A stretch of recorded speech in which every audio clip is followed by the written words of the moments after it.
Hello friends, मी आराध्या. आज खूप दिवसांनी लायब्ररीला जाते. म्हणजे 1 महिना झाला मी लायब्ररीलाच गेले नाही. कारण एक्झामनंतर पुन्हा इकडे आले तेव्हा घरची साफसफाई, घरातली सगळी कामं, सकाळी 8 ते 1 पर्यंत माझे लाईव्ह लेक्चर असतात. कारण मी बॅच जॉईन केले, इंटिग्रेटेड बॅच जॉईन केले MPSCसाठी. त्यामुळे पण नंतर संध्याकाळी असं होतं ना की घरी थांबलं की आपण घरातली काही ना काहीतरी कामं बायकांना दिसतच असतात. मग ती कामं करत बसा किंवा मोबाईलवर काहीतरी बघायला जा. अर्धा 1 तास त्यातच निघून जातो. किंवा कोणाचा तरी कॉल आला, आपण रिसीव्ह करतो, बोलत बसतो, इग्नोर कसं करायचं म्हणून. पण नंतर मला वाटलं नाही, माझे लेक्चर्स वगैरे होतात, त्याची रिव्हिजन करणं गरजेचं आहे. म्हणून मी आवरायला घेतलं आणि लायब्ररीला जायला निघाले.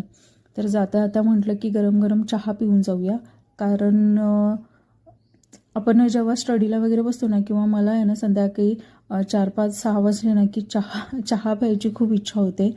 आणि तसं पण दुपारी थोडा वेळ झोपलेले, त्यामुळे जरा आळस जाऊ दे म्हणून म्हटलं की चहा पिऊन जाऊया, म्हणजे आपल्याला थोडं फ्रेश वाटेल. पण खूप गरमी होती आणि चहा पण गरम होता. म्हणून मी असं म्हटलं की चला फॅन लावूया, जरा चहा पण थंड होईल. आणि चहा थंड होईपर्यंत म्हटलं हे पुस्तक वाचूया.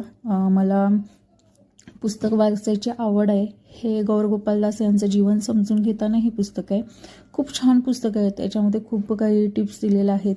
तुम्ही हे पुस्तक वाचू शकता. आपला आयुष्याकडे बघण्याचा एक अप्रोच आहे ना, तो खूप चेंज होतो. आणि मला पर्सनली हे पुस्तक खूप आवडलं आणि खूप दिवस इच्छा होती की हे मी वाचावं. कारण मला त्यांचे थॉट्स किंवा ते जे काही बोलतात ना, ते खूप आवडतं. कारण खूप पॉझिटिव्ह येतं. आयुष्याकडे बघण्याचा एक त्यांचा अप्रोच आहे ना, किंवा ते जे सांगतात ना, ते एवढे पॉझिटिव्ह वाईब देतात ना, किंवा आपलं माइंडसेट चेंज होतं. तर नक्की तुम्ही पण वाचा. हे पुस्तक खूप छान पुस्तक आहे.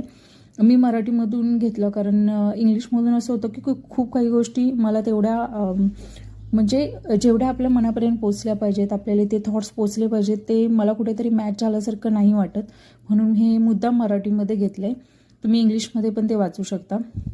त्यानंतर मी म्हटलं चला आता घर वगैरे बंद करूया. गॅलरीचा हॉलमधील दरवाजा वगैरे लावून घेतला. घरात जाऊन लाईट्स वगैरे ऑफ आहेत का बघितल्या, गॅस वगैरे ऑफ आहे काय बघितला. कारण आता जी मी 4ला जात होते ते रात्री 9लाच येणार होते.